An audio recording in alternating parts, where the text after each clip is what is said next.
இந்த மரம் என்ன மரம்னு உங்களுக்கு தெரியுதா? இதுதான் நாட்டு நெல்லிக்காய் மரம். எங்கள் வீட்டில் நாட்டு நெல்லிக்காய் இருக்குது. இன்றைக்கி இதில் நான் ஒரு மிட்டாய் செய்ய போகிறேன். எப்படி செய்கிறதுன்னு பார்க்கலாம். நான் வந்து நல்லா விளைஞ்ச நெல்லிக்காவை கொஞ்சம் பிச்சு எடுத்துக்கிறேன். பெரிய நெல்லிக்காய் கரெக்டான பக்குவத்தில் விளைஞ்ச நெல்லிக்காவாக பார்த்து நான் பிச்சு எடுத்துக்கிறேன். இது நாட்டு நெல்லிக்காய்ன்றதுனால ரொம்ப பெருசாக வராது, இந்த சைஸுக்கு தான் இருக்கும். நான் பிச்சு எடுத்துட்டேன். எனக்கு தேவையானதை நான் பிச்சுட்டேன். இதை ஒரு 2 தடவை வாஷ் பண்ணி எடுத்துக்கிறேன்.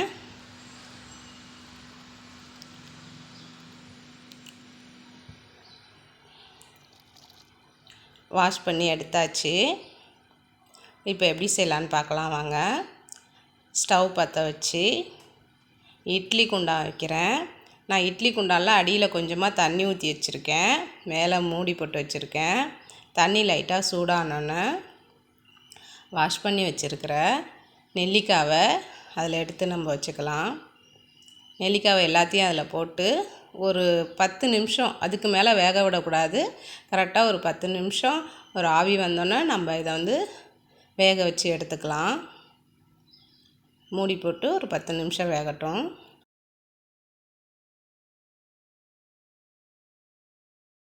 பத்து நிமிஷம் ஆயிடுச்சு.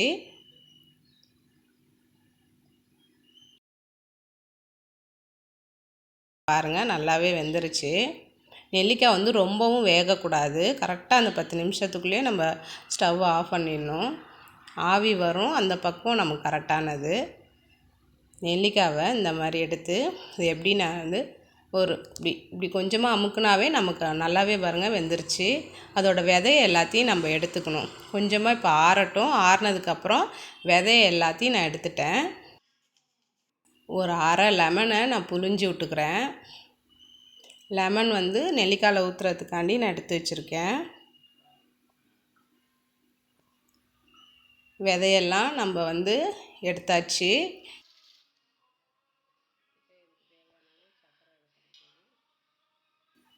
மிக்ஸி ஜாரில் 2 கப்பு சர்க்கரை போடுறேன். 1/2 கிலோ நெல்லிக்காய் இருக்கும் அதுக்காண்டி நான் 2 கப்பு சர்க்கரை போடுறேன். இதை நல்லா நைஸாக அரைச்சி எடுத்துக்கலாம். நைஸாக அரைச்சாச்சு. பாருங்கள், நல்லா நைஸாக அரைச்சிருச்சு. லெமன் ஜூஸ் கொஞ்சம் ஊற்றுறேன். கொஞ்சமாக உப்பு போட்டுக்கிறேன். அரைச்சி வச்ச சுகரை அதில் போட்டுக்கிறேன். நல்லா நம்ம ஒன்றோட ஒன்று நல்லா ஒட்டுற அளவுக்கு கிளறி விட்டுக்கலாம். இது நம்ம நல்லா கிளறி ஒரு 2-3 நிமிஷத்துலேயே பார்த்திங்கன்னா அதில் இருக்கிற அந்த நீர் எல்லாம் வந்து நமக்கு வெளியில் வந்து நிற்கும். இந்த மாதிரி கிளறி விட்டுருக்கணும். சர்க்கரை வந்து நம்ம அதிகமாக தான் போடணும். அப்போ தான் அந்த சர்க்கரையில் ஊறி அது இருக்கும் போது நல்லா தித்திப்பாக நமக்கு நல்லா டேஸ்ட்டாக இருக்கும்.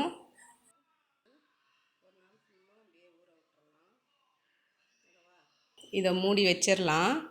பாருங்கள், ஒரு 5 நிமிஷத்தில் எடுத்து மறுபடியும் பார்த்தேன். பாருங்கள், ஃபுல்லாக ஜூஸ் எல்லாம் வெளியில் வந்து நிற்கிது. இந்த ஜூஸ்லேயே நம்ம ஒரு நாள் ஃபுல்லும் ஊற விட்டுறலாம்.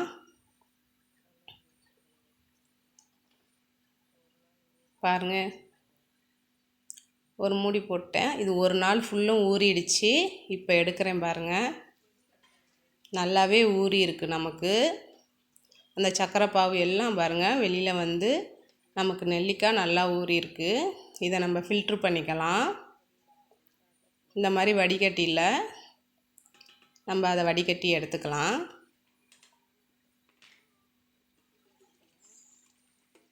இதோட ஜூஸும் நமக்கு ரொம்ப நல்லதுங்க. அந்த சர்க்கரை பாவை நம்ம வேஸ்ட்டு பண்ண தேவையில்ல. ஒரு பவுலில் ஊற்றி வச்சு நம்ம ஃப்ரிட்ஜில் வச்சுக்கிட்டோம்னா நம்ம ஜூஸ் போடும் போது அதை எடுத்து நம்ம இது பண்ணிக்கலாம், குடிச்சிக்கலாம். ஃபில்ட்ரு பண்ணிவிட்டு இந்த ஜூஸை நான் ஒரு கிளாஸில் ஊற்றுறேன். எந்த ஜூஸ் போட்டாலும் இந்த சர்க்கரை பாவை நீங்கள் கொஞ்சம் சேர்த்து கலக்கி குடிக்கும் போது ஜூஸ் நல்லா டேஸ்ட்டாக இருக்கும். இந்த நெல்லிக்காயோட அந்த ஃப்ளேவரும் அதில் இறங்கியிருக்கும். இதை நம்ம வேஸ்ட்டு பண்ணக்கூடாது. இதை நம்ம ஃப்ரிட்ஜில் நம்ம ஸ்டோர் பண்ணி வச்சுக்கிட்டோம்னா நமக்கு யூஸ்ஃபுல்லாக இருக்கும். இப்போ ஒரு தாம்பூலத்தில் நான் அதை கொட்டி உணர விட்றேன். இதை வந்து நம்ம நல்லா ஒன்றோட ஒன்று ஒட்டாமல்